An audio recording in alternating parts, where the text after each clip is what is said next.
Samajwadi party और Gondwana party के तमाम नेता पार्टी के साथ मिलकर के इस भारतीय जनता पार्टी को हटाने के लिए संकल्प लिया और उसी के लिए यात्रा पर निकले हैं।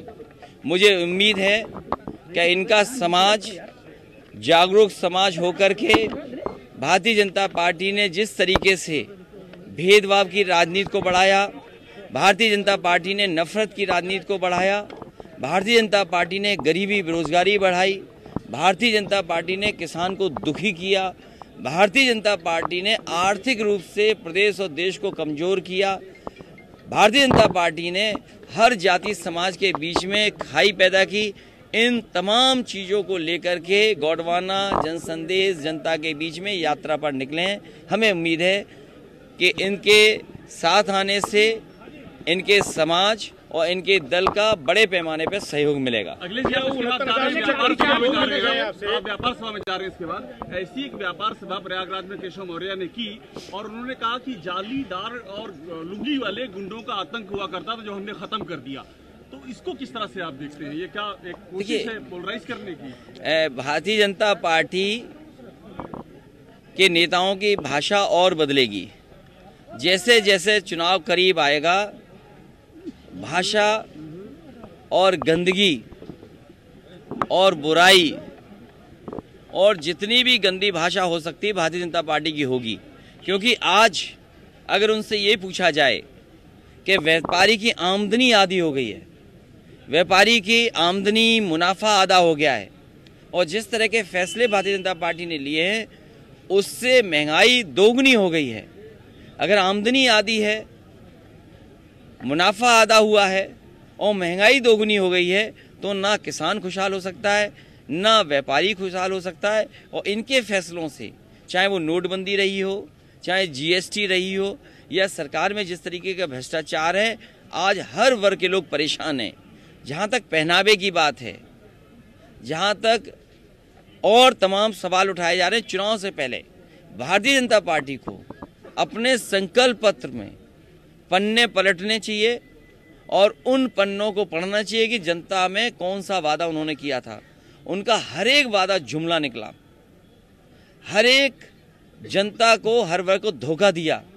इसलिए उत्तर प्रदेश की जनता ने मन बनाया है कि इस बार योगी सरकार नहीं होगी, उत्तर प्रदेश में योग्य सरकार होगी जो उत्तर प्रदेश को खुशहाली के रास्ते पे ले जाएंगे। और मुझे लगता है जिन्हें कुर्सी न मिली हो, स्टूल न मिला हो, जिन्हें कुर्सी न मिली हो, स्टूल न मिला हो, जिन्हें और शायद बैठने के लिए स्टूल मिला,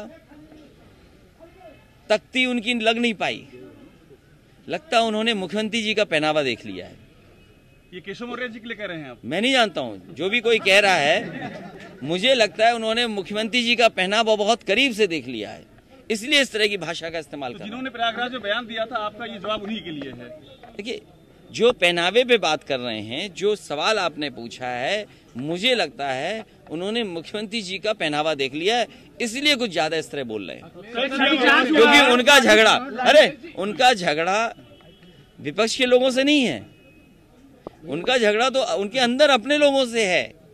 आप ये बताइए, सड़क का उद्घाटन होने जा रहा है, वहां नारियल तोड़ने गए लोग नारियल टूटना शुभ होता है, ये सड़क का टूटना क्या माने? हम ये बताइए आप ये बताइए, नारियल टूटना चाहिए था कि सड़क टूटनी चाहिए थी? जोर से पटक दिया होगा। नहीं, लेकिन शुभ क्या माना जाए, नारियल टूटने का कि सड़क के टूटने का? ये तो पोल खुल गई इनकी। ये सब लोग जनता से घबराए हुए हैं, जनता का समर्थन समाजवादी पार्टी के तहत दिखाई दे रहा है, इसलिए ये इनकी भाषा बदलेगी और नेताओं का आना भी संख्या बढ़ेगी। अभी तो कम नेता आपको दिखाई दे रहे हैं, जैसे जैसे चुनाव करीब आएगा और जैसे जैसे हार का डर सताएगा आएगा इन्हें, तो इनकी यात्राएं भी बहुत निकलेंगी और दिल्ली से नेता भी बहुत आएंगे। इसलिए आप तैयार रहिए और बहुत गंदगी की भाषा बोलेंगे ये। अभी आपको अखिलेश अली जिन्ना कहा गया, केशव मौर्य ने ही बयान दिया है। अखिलेश अली जिन्ना, क्या हरिशंकर तिवारी से कोई मुलाकात हुई? देखिए, जो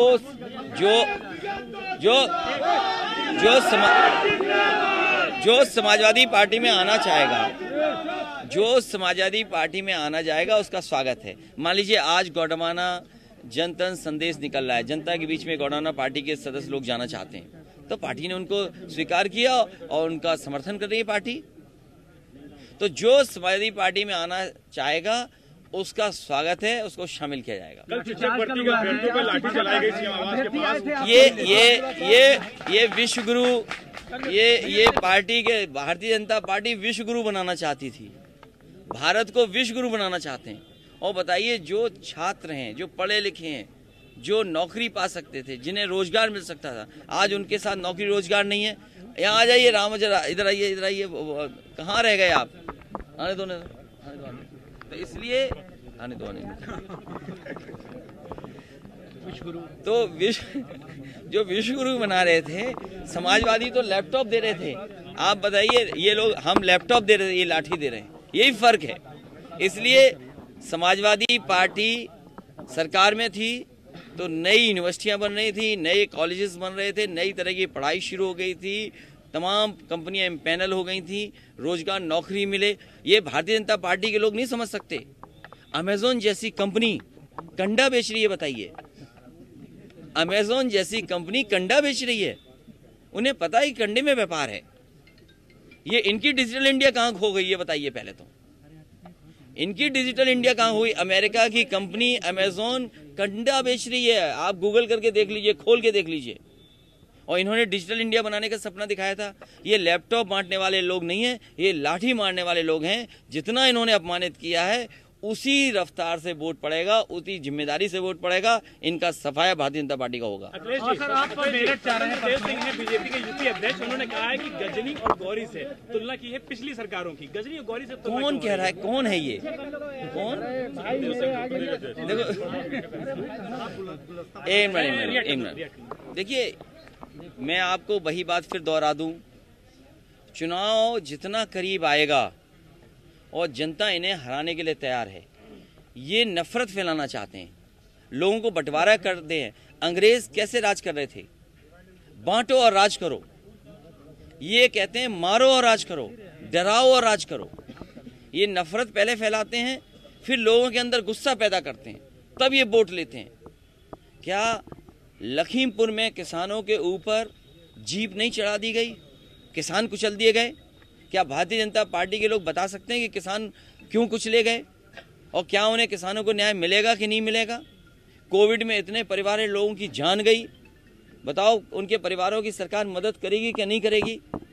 आज बेरोजगार नौजवान हैं, नौकरियां नहीं हैं, लखनऊ में लाठी खा रहे हैं। क्या नौकरी रोजगार मिलेगा कि नहीं मिलेगा? भारतीय जनता पार्टी के लोगों को अपना घोषणा पत्र, अपना संकल्प पत्र पढ़ना चाहिए। जब पढ़ेंगे तो उन्हें जानकारी होगी कि जनता को कितना धोखा दिया इन्होंने। मथुरा का जिक्र शुरू कर दिया है अखिलेश जी। देखिए, आप लोग भी उनके एजेंडा में मत फंसो। मैं जानता हूं कि अगर आप ये सवाल नहीं पूछोगे तो आपका बजट कट हो जाएगा। ये जो आपको पैसा मिलता है, ये जो पैसा मिलता है, अब आपकी कॉपी मुझे निकालनी पड़ेगी। ये जो पत्रकार साथी बार बार ये मुझसे पूछ रहा है ऐसे सवाल, मैं सरकारी कागज निकालूंगा कि इन्हें प्रचार के लिए कितना पैसा मिला है, क्योंकि ये जानते हैं अगर ये सवाल नहीं पूछेंगे तो इनका प्रचार का पैसा बंद हो जाएगा। और मैं ये भी जानता हूं कि जिस दिन चुनाव की तारीख आ जाएगी उस दिन ये भी बदल जाएंगे, क्योंकि उसके बाद सरकारी पैसा अगली सरकार देगी।